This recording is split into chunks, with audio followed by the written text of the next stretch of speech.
Suis Étranger, December 13th, 2017.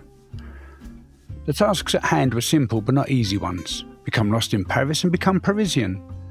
I had 2 days in a foreign capital city with a foreign language and a foreign street system that was laid out like a 4-year-old's drawing of their house. Or family, rocket, elephant, anything. You get the idea. Pretty much South London was 7 times the number of roads. The first leg of the adventure was pretty easy. To go from my place to St Pancras in the morning. And this was a journey I had many similar experiences with over my life.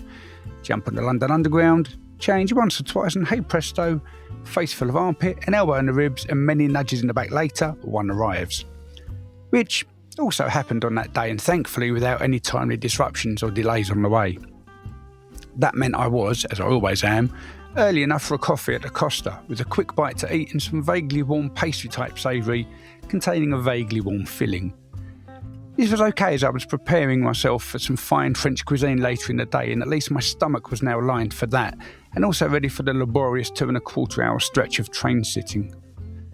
I could very easily bore you with the intricacies of the journey, the nuances of working out what several passengers do for a living, but I won't. So instead, I shall grace your eyes, or ears for the audio version, with the knowledge that my one meaningful moment away from my seat was at the kiosk, where I bought the expectedly generic brand of Madeleine cake in the red and white box, and a bottle of overpriced water. I asked a lady who spoke fluent English, as she was indeed English, where was good to go in Paris that wouldn't be on the trail of overnight visitors. Her recommendation of the Palace of Versailles resonated rather deeply within me. It is, however, still on the to-do list.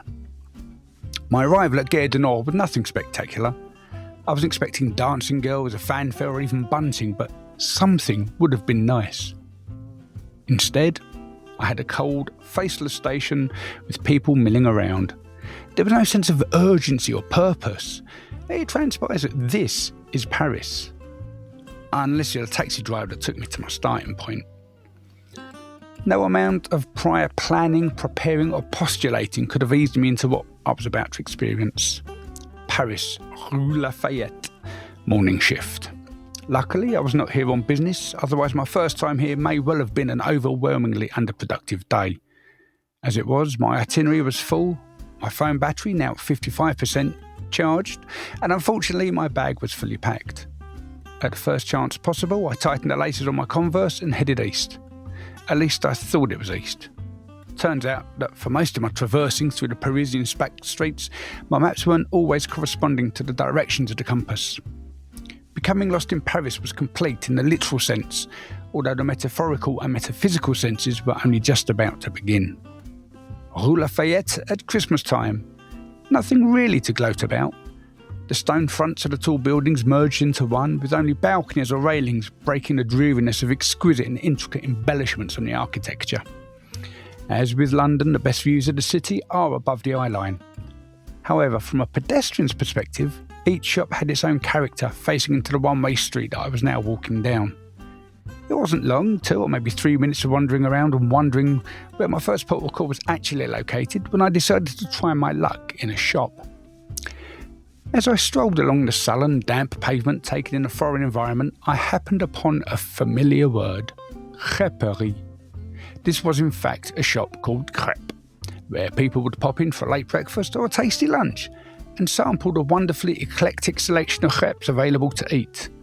Or, as seemed to be the stereotypical thing to do, at least in touristic Paris, sit for endless hours with a newspaper and a coffee. But for me, there was the damaged cliché of so much to do, so I'd better crack on. I looked a little farther down the road and noticed an elephant grey frontage of a shop that had a stream of people streaming in both directions to the doors, like a mystical mirror into a different dimension. It was a Tesco Express, except in France, and called Monop, and stocked more like a Waitrose. Wait a minute, next door looks like an organic shop, I thought. Bit quiet, posh and not culturally diverse enough for my ensuing Parisian transformation. Hence into Monoprix I went, and lo, there was not much that inspired me at this stage of the day, and besides, I still had the Madeleine cakes. My first shopping trip was a resounding failure. yet I continued my travels with resilience and a newfound confidence. Being able to walk into a shop, browse and leave as if I were invisible was to me, today, a major step.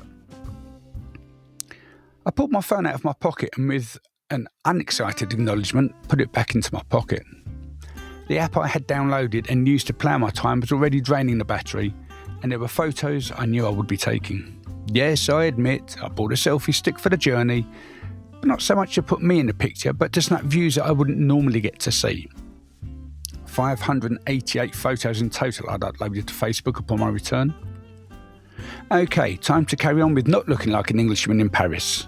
I had my grey, short-brimmed hat, my lightweight hoodie that survives both heated summer days and shivering winter nights. I didn't blend as such, but at least I didn't stand out. Selfie stick aside. December, as with London, and the big stores had their window displays all set up to encapsulate and entrap both adult and child alike.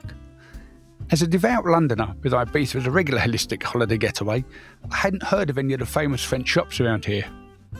Those along the Champs-Élysées are generally the generic brands of a certain standard, similar to Bond Street or the posh Westfield. Galeries Lafayette was the first major store with a Christmas setup that I saw on my walk. Located on Boulevard Haussmann, the displays were festive, busy, and with music occasionally being heard squeezed through the underpowered speakers in the ceiling above. I wish I could say they didn't have a patch on Harrods or Hamleys, but over the years, even our top shops have failed to raise the bar. In fact, even if they stretched, they were far from reaching it. But I was in Paris, and I enjoyed the atmosphere of the children running up to the glass and pointing out to their parents what they wanted from Santa. Luckily, my two boys were at home with an Argos catalogue and YouTube. I felt compelled to enter, but didn't feel the same compulsion when stopped by security for a bag check. I mean, I did look more like a terrorist than a tourist. I'm given the benefit of the doubt, as pregnant mothers, the elderly, and even wheelchairs weren't immune to being searched. It may have been overkill, especially as I've carried out more thorough searches with my tongue looking for lost Tic Tac in my mouth. Anyway, inside the shop was like being in a French twin of Selfridges. There was complete pandemonium. People everywhere. Christmas decorations and candy-themed displays adorned every floor. Goods that were once ridiculously priced had now taken seasonal discounts and were only slightly less ridiculously priced. In fairness, I wasn't there to buy, only to browse and soak up the atmosphere. That was very easy to do, and I must say, the staff were always polite, saying hello in either English or French and just letting me meander around their section, never once bothering me, and yet always acknowledging me. This I found to be at first unsettling, but within 5 minutes it was actually very pleasant to be experiencing. It felt like the good old days of department stores where nobody was there to sell, simply assist. I even had a Frenchman approach me and ask where something was. I say something as he didn't speak English and I don't speak French, but it was nice to be asked. Within my first hour of being an Englishman in Paris, I'd been ignored, searched and asked for directions like a local. My job here was done. Je suis parisien. Now to carry on enjoying the rest of my trip.